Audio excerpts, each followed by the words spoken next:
News 7 Tamil செய்தி எதிரொலியாக சிறுநீரக கோளாறால் பாதிக்கப்பட்ட முருகன் என்பவரின் மருத்துவ செலவிற்காக ஜோதி அறக்கட்டளை சார்பில் நிதியுதவி வழங்கப்பட்டுள்ளது.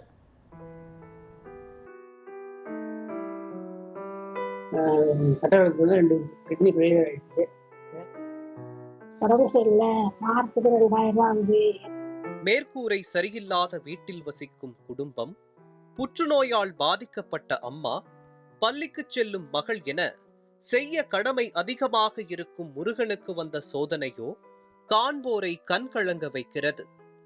தனது இரு சிறுநீரகமும் பாதிக்கப்பட்டு வாழ்க்கையின் அடுத்த கட்டத்திற்கு என்ன செய்வதென்று விழி பிதுங்கி நின்ற முருகனுக்கு துணையாக நின்றது நியூஸ் 7 தமிழ்.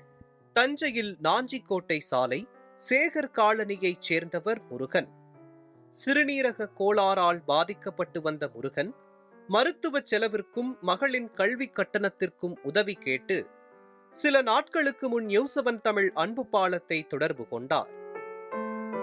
எனக்கு ஒரு பொண்ணு கட்டடத்துக்கு 2 கிட்னி ஃபெயிலியர் ஆகிடுச்சு. வேலைக்கு போக முடியல. ரொம்ப குடும்ப செலவு கஷ்டமாக இருக்குது. எனக்கு ஒரு பொண்ணு கோவில் கிட்ட கூட பணம் இல்லை. வயசான அம்மா தான், அவங்க தான் பார்த்துக்கிறாங்க. ஏதாச்சும் உங்களால் முடிஞ்ச உதவி. 2 கிட்னி ஃபெயிலியர் ஆகிடுச்சு. அரசு மருத்துவக் கல்லூரியில் பார்த்துருக்கேன். முருகனின் கோரிக்கை நியூஸ் 7 தமிழில் ஒளிபரப்பான நிலையில் முருகனுக்கு உதவிக்கரம் நீட்டியுள்ளது ஜோதி அறக்கட்டளை. நியூஸ் 7 அன்பு பாலம் விளிம்பு நிலை மக்களுக்கான நலத்திட்ட உதவிகளை பல்வேறு தனியார் அமைப்புகளுடன் கரம் கோர்த்து மாநிலம் முழுவதும் இயன்ற உதவிகளை செய்து வருகிறது. அதன் வரிசையில் தஞ்சையில் சிறுநீரக கோளாறால் பாதிக்கப்பட்டு பெரும் கஷ்டத்தை அனுபவித்துக் கொண்டிருக்கும் முருகனுக்கு அன்பு பாலம் மூலம் உதவ முன்வந்தது ஜோதி அறக்கட்டளை. நியூஸ் 7 தமிழ் மூலம் கோரிக்கை விடுத்திருந்தார். அதனை ஏற்று இன்று நியூஸ் 7 தமிழ் அன்பு பாலம் மற்றும் ஜோதி அறக்கட்டளை ஆகியவை இணைந்து திரு முருகனின் மருத்துவ செலவுக்கும் அந்த முருகனின் மகளின் கல்வி செலவுக்கும் இன்று நிதியுதவி இன்று வழங்கப்பட்டது. மேலும் ஒற்றை பெற்றோர் கொண்ட 4 பிள்ளைகளுக்கான கல்வி செலவும் இன்று நியூஸ் 7 தமிழ் அன்பு பாலம் மற்றும் ஜோதி அறக்கட்டளை ஆகியவற்றின் சார்பில் வழங்கப்பட்டது.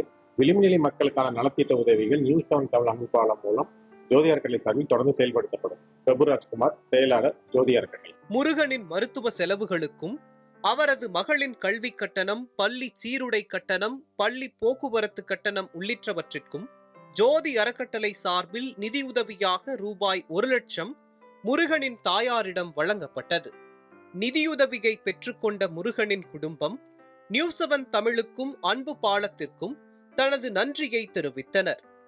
இதற்கான சிறப்பான ஏற்பாடுகளை செய்த ஜோதி அறக்கட்டளை செயலர் பிரபுராஜ்குமார், மேற்பார்வை மேலாளர் ஞானசுந்தரி மற்றும் நிர்வாக உதவியாளர் குகனேஸ்வரி ஆகியோருக்கும் தனது நன்றியை அக்குடும்பம் தெரிவித்துக் கொண்டது.